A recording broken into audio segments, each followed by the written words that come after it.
Ons maak klaar. Romeine 8, vers 28 tot 30.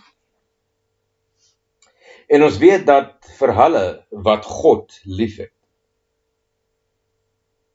alles, let wel, alles, ten goeie meewerk.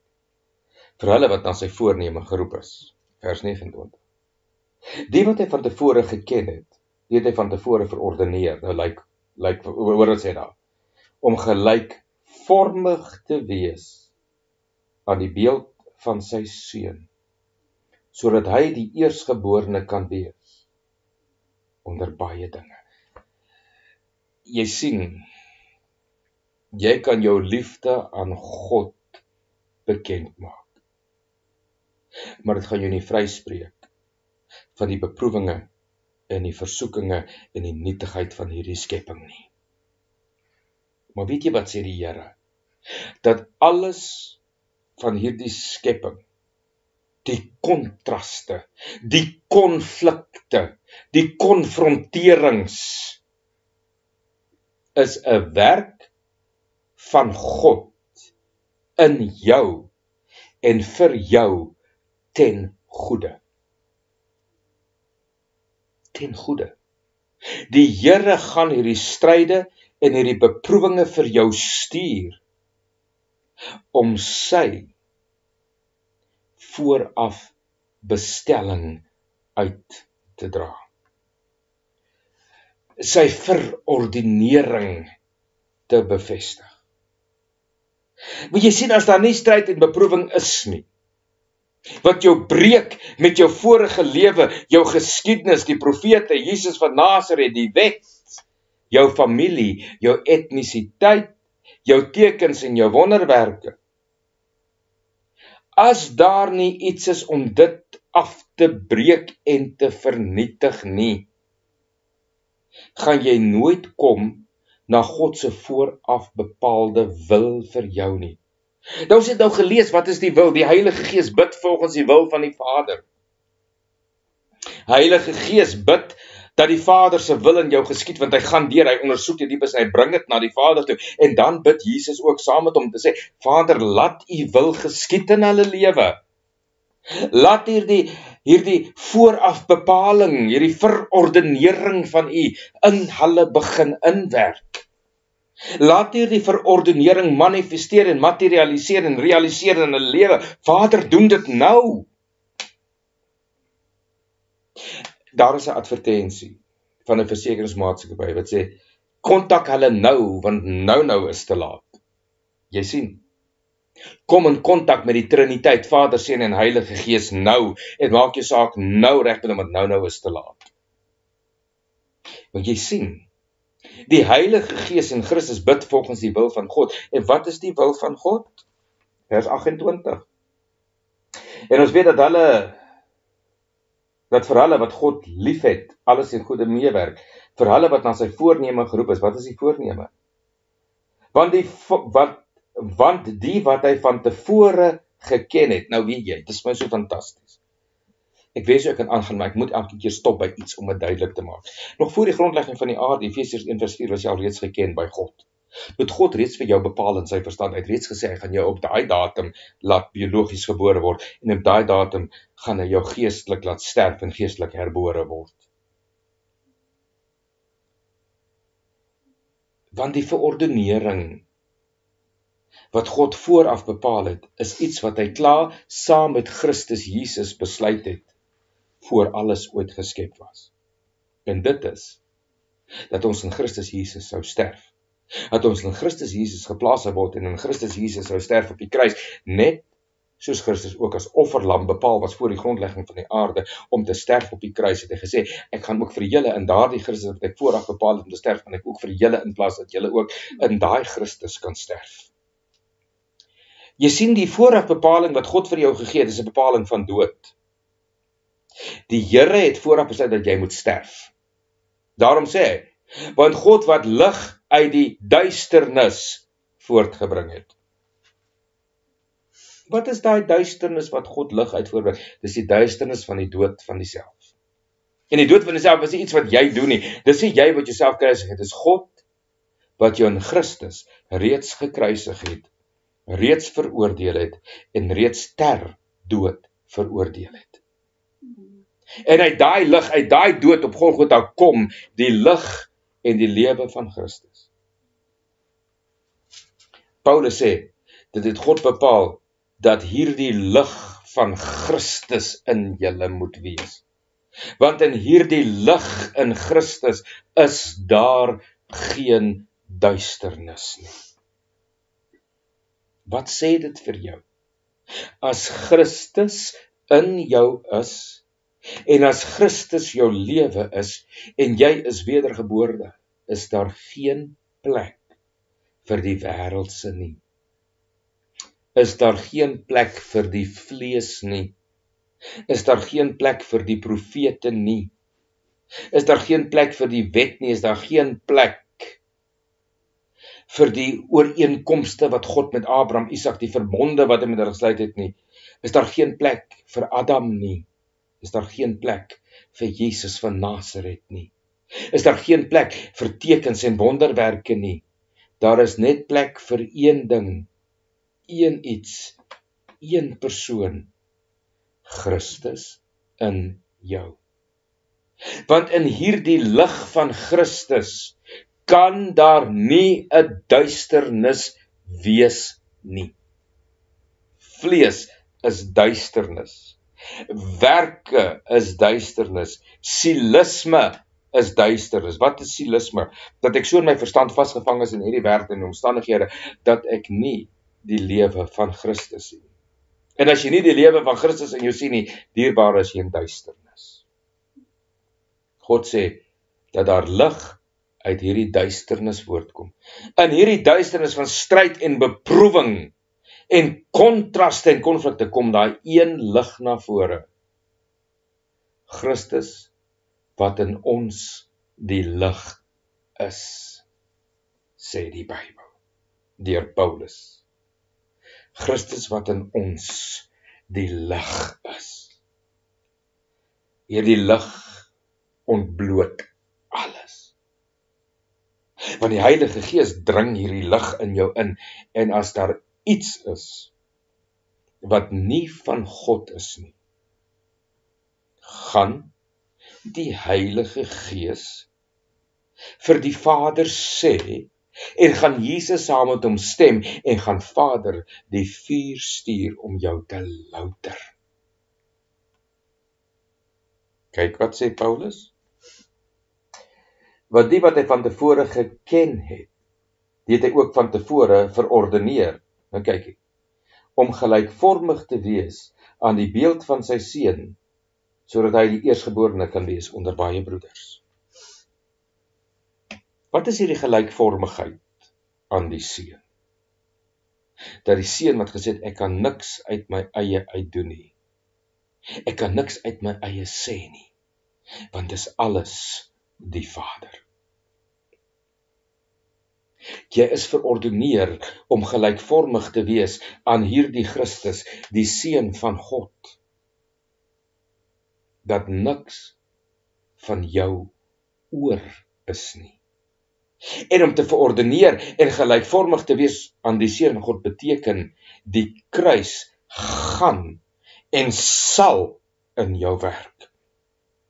Die kruis in jou gaan en sal jou eie persoon, jou eie identiteit, jou eie etnisiteit vernietig, verwoes, louter en vernietig deur die vuur. Want al wat saak maak, is dit is my geliefde seun in wie ek 'n welbehae het. God se welbehae is in jou werk en jou meriete en jou wette en jou geloftes en wat ook al nie. Sy welbehae is in sy seun, en dat jy sy seun glo en in hom en glo as die onsienlike wat alles moontlik maak, want ek is tot alles in staat deur Christus wat my krag gee. Nou kom God en hy sê, want soos Christus is in hierdie lewe, want soos Christus is, so is ons in hierdie wêreld. So om te wees soos Christus, is nie iets wat jy doen nie, dis iets wat God klaar gedoen het. Want hy het jou klaar uitverkies in Christus om aan Christus gelykvormig te wees, om te kan wees dan reeds deur 'n werk van God soos Christus is. Dis nie iets wat jy moet bereik nie. Vader het jou presies gemaak wat Christus is, maar tensy jy dit nie besef nie, en tensy jy nie begryp dat hierdie Christus reeds in jou is, en dat jy en Christus een gees is, dieselfde lewe het, dieselfde gees het, dieselfde Vader en dieselfde oorsprong het nie. As daar enige iets is wat plus Jesus is, dan gaan God dit verwyder. Want om te wees in hierdie wêreld soos Christus is, en soos God jou verordeneer het om te wees na die gelykenis van sy seun, beteken daar is niks van hierdie wêreld wat belangrik is vir God nie. Nie jou kanker nie, nie jou verkragting nie, nie jou molestering nie, nie die dode van die mense wat jy afgegee het in die dood in jou lewe nie, nie hoeveel keer jy bankrot gespeel is nie hoeveel keer jy in skulde hof gestaan het en aangeskryf was vir skulde en hoe gereeld jy siek was. Daai beteken vir God absoluut niks. Dit het geen trefkrag by God nie. Jy kan nie gaan omdat jy nou gemolesteer of verkrag is by die Here gaan pleit nik, nou gaan hy vir jou jammer voel omdat jy gemolesteer en verkrag was nie. Nee, hy sê ek stel nie daaroor belang nie. Ek stel nie daarin belang, dit maak nie vir my saak nie. Wat vir my wel saak maak is, word jy gevorm na die beeld van my seun. Want as jy gevorm word na die beeld van die seun, dan vergeet jy die dinge wat agter jou is. Jy beskou dit as drek, want jy strek jou uit na dit wat voor jou lê om in Christus gevind te word, nie met 'n geregtigheid van jou eie of 'n simpatie van jou eie nie. Verstaan jy hoe diep hierdie kontraste van God gaan? Hoe diep dit gaan. Jy sien, jy's verordeneer om gelykvormig te wees aan die seun van God, en dit is al standaard wat God wil hê. Enige iets anderster gaan hy vernietig en verwyder. Daarom is hierdie skepping aan nietigheid oorgegee, sodat jy kan weet daar is niks belangrik of van belang in hierdie skepping vir God nie. Niks nie. Want hierdie skepping wil sien hoe die kinders van God na vore kom, dat die skepping ook kan hoop hê om te weet, ja, die tyd is naby dat God alles nuut gaan maak. Kyk, die Bybel sê in Christus is jy 'n nuwe skepsel, klaar nuut gemaak. Daarom is jy 'n inwoner van die hemele en 'n bywoner op die aarde. Jou tuiste is in die hemel. Jou plek is in die hemel, dis waar jy is, nie op hierdie aarde nie. En daarom sê God, hy gee nie 'n flenter om wat met hierdie skepping gebeur nie, want sodra jy in Christus openbaar word, gaan die skepping weet, ja, daar is 'n nuwigheid wat kom. Jy sien, die Here wil hê hierdie nuutheid van jou, hierdie nuwe lewe van jou in Christus moet ten volle ontwikkel word. En niks, maar niks gaan dit keer nie. Niks gaan dit verhoed nie en niks gaan dit blok nie. Want enigiets wat dit gaan blok, gaan God vernietig. Die kontraste, die nietigheid van hierdie skepping is om Christus in jou na vore te bring. Dat jy gevorm word na die beeld en die gelykenis van Christus, al beteken dit jy sterf in die proses. Wat was God se voorafbedoeling gewees? Wat was sy voorafbepaling? Hoekom het hy jou geken voor jy geskep is? Sodat jy kan wees soos Christus. Nie wat jy doen uit jou eie werke nie. Jy kan nie uit jou eie self probeer wees soos Christus nie. Maar dat jy deur die werking van die Heilige Gees gevorm kon word na wie Christus is. Ek sê, Hulle hou daarvan om te sê, jy is na die beeld en die gelykenis van God gemaak, dan durf hulle Genesis 1 en 2 quoteer daarop. Maar na die sondeval het die gelykenis en die beeld van God tot niet gegaan. Dit het vernietig, dit het verdwyn. Jy is toe nie meer na die beeld en die gelykenis van God gemaak nie. Toe is elke persoon wat na Adam gebore was, gemaak na die beeld en die gelykenis van Satan, totdat daai persoon na die beeld en die gelykenis van Satan by Golgotha uitkom en besef, daai beeld en daai gelykenis van Satan en Adam het gesterf op Golgotha in Christus Jesus. Dan kom daar 'n omreiling van gees, natuur, lewe, verstand, Vader, toekoms, huis, lewe. Dan, as hierdie Christus in jou begin werklik raak, en die Heilige Gees begin hierdie Christus in jou werklik maak, realiseer, deur die woord, deur die studie van die woord, waarmee jy jou verstand hernie, deur die woord, dan kom die beeld en die gelykenis van God weer in speling. Totdat jy nie op Golgotha gekom het en gesterf het, en dat Christus jou lewe is jy nie in die beeld en die gelykenis van God nie. Die beeld en die gelykenis van God is Christus in jou. En Christus gaan vir jou vorm en vuil en sny en kap en skaaf en breek, totdat die beeld en die gelykenis van Christus is wie jy is. Ek sluit af. Vers 30. En die wat hy van tevore verordeneer het, die het hy ook geroep. En die wat hy geroep het, het hy ook geregverdig. En die wat hy geregverdig het, die het hy ook verheerlik.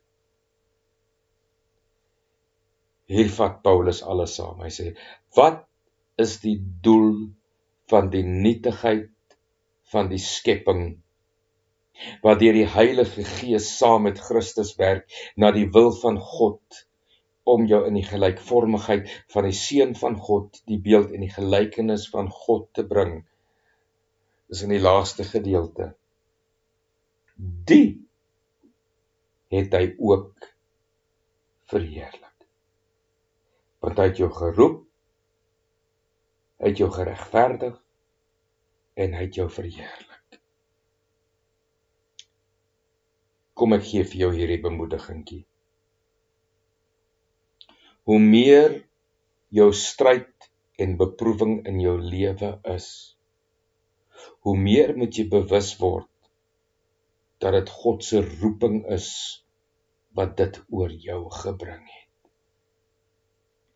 Hoe meer stryd en beproewing jy in die nietigheid van hierdie wêreld ervaar, daarom moet jy weet en moet jy troos neem.